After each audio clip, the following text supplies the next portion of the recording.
আসসালামু আলাইকুম। Real village cooking চ্যানেলে সবাইকে ওয়েলকাম জানাচ্ছি। আজকে আমি বানাবো গাজরের শাহি হালুয়া। আপনারা তো অনেক রকমভাবে গাজরের হালুয়া খেয়েছেন, একবার এইভাবে গাজরের শাহি হালুয়া বানিয়ে দেখবেন, অসম্ভব টেস্টি এবং মজাদার। তাহলে চলুন শুরু করা যাক।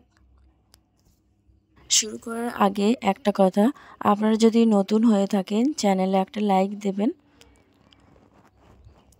এখানে আমি 250 গ্রামের মতো গাজর নিয়ে নিয়েছি আর এইভাবে গ্রেটারের সাহায্যে গ্রেট করে নিচ্ছি। এইভাবে সরু সরু করে গ্রেট করে নিতে হবে, খুব বেশি মোটা না। এই দেখুন, আমি সব কটা গাজর এখানে আমি গ্রেট করে নিচ্ছি।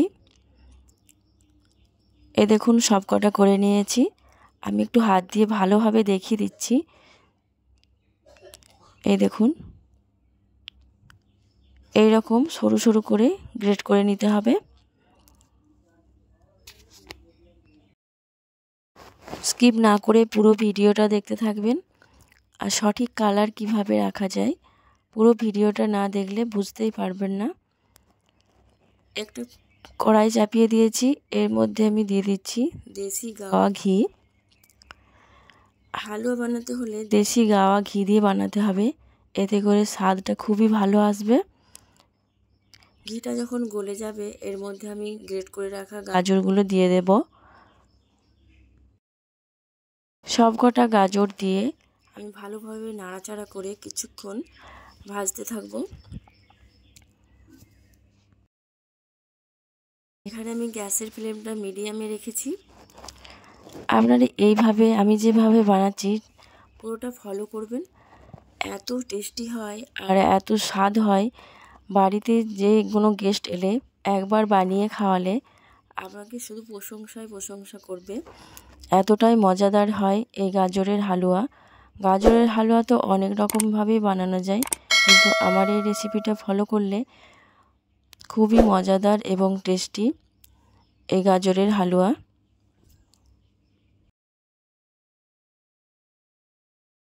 এইভাবে আপনারা নাড়াচাড়া করে নেবেন, আর এইভাবে বানালে গাজরের কালারটা ঠিক একই থাকবে। দুটো এলাচকে গুঁড়ো করে দিয়ে দিলাম। এবারে আবারও ভালোভাবে মিশিয়ে নেব।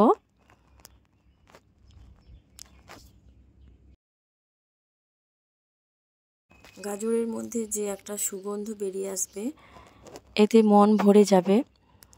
এবার এই পর্যায়ে আমি দিয়ে দিচ্ছি চিনি। এক বাটির থেকে সামান্য কম আমি চিনি দিয়ে দিলাম। চিনি দিয়ে ভালোভাবে মিশিয়ে নিচ্ছি। এখানে কিন্তু কোনো রকম আমি জল ব্যবহার করি না। চিনিটা দেওয়া মাত্রই আস্তে আস্তে দেখবে গলে যাবে। আপনারা এই পর্যায়ে কনডেন্স মিল্কও ব্যবহার করতে পারেন। এখানে গ্যাসের ফ্লেমটা আমি লো টু মিডিয়ামে করে দিয়েছি। এইভাবে নাড়াচাড়া করে চিনিটাকে গলিয়ে নেব। এই হালুয়া বানাতে বেশি টাইম লাগে না, অল্প টাইমের মধ্যেই বানানো হয়ে যায়। এবার এখানে আমি মালাই সমেত হাফ বাটি পরিমাণে দুধ নিয়ে নিলাম। ফুল ফ্যাট দুধ দিয়ে ভালোভাবে মিশিয়ে নিচ্ছি।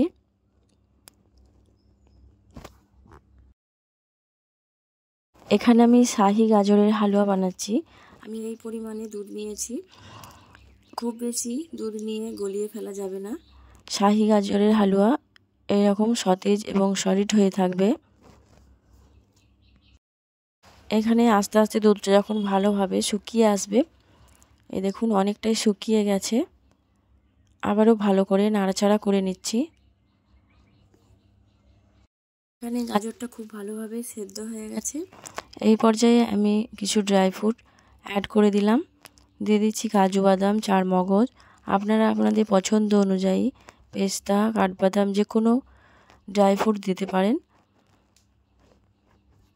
দিয়ে খুব ভালোভাবে মিশিয়ে নিচ্ছি। খুব ভালোভাবে মিশিয়ে নেওয়ার পর আমি এখানে 4 টেবিল চামচের মতো গুঁড়ো দুধ নিয়ে নিয়েছি। গুঁড়ো দুধ দিয়ে দিলাম। গুঁড়ো দুধের পরিবর্তে আপনারা এখানে মাও ব্যবহার করতে পারেন। গুঁড়ো দুধ দিয়ে খুব ভালোভাবে মিশিয়ে নিতে হবে। হালুয়ার মধ্যে এইভাবে গুঁড়ো দুধ দিলে এর স্বাদটা আরও দ্বিগুণ হয়ে যায়, আর খেতে তো মুখে লেগে থাকার মতো একটা টেস্ট। খুব ভালোভাবে মেশানো হয়ে গেলে এই পর্যায়ে আমি দিয়ে দিচ্ছি 1 চামচ পরিমাণ ঘি। 1 চামচের থেকে আমি কম নিয়েছি, আপনারা এই পর্যায়ে ঘি বাড়িয়ে বা কমিয়ে নিতে পারেন। ঘিটা দিলে এর স্বাদটা ভালো আসে।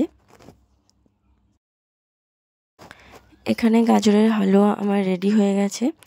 এই দেখুন, আমি আপনাদের ভালোভাবে দেখিয়ে দিচ্ছি।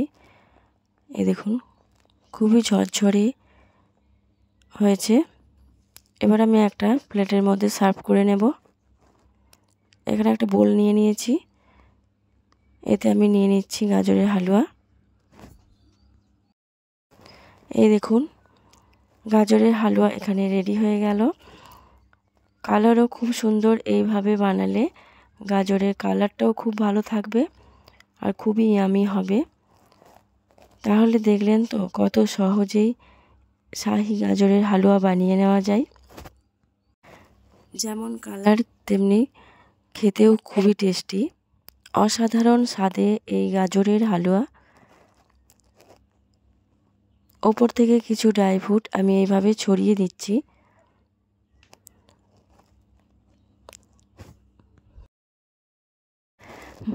বাড়িতে হঠাৎ কোনো গেস্ট এলে এইভাবে গাজরের হালুয়া বানিয়ে দেবেন, খুবই প্রশংসা করবে। রোজা রমজান মাসে বা ঈদে এইভাবে বানিয়ে খেতে পারেন, বাচ্চাদের তো খুবই পছন্দ হবে। এই দেখুন, দেখতে খুবই সুন্দর লাগছে আর খেতেও খুবই টেস্টি, হালুয়ার মতো টেস্টি। মুখে দিলেই মিলিয়ে যাবে, এতটাই সুস্বাদু হয়। একবার খেলে কেউ ভুলতে পারবে না, বারবার খেতে ইচ্ছা করবে। আর কম করে বানালেও হবে না। এইভাবে গাজরের হালুয়া বানিয়ে 10 দিনের মতো রেখে দিতে পারেন ফ্রিজের মধ্যে। যখন খুশি বানিয়ে বার করে খেতে পারবেন। এই দেখুন, ঝরঝরে শাহি গাজরের এই হালুয়া।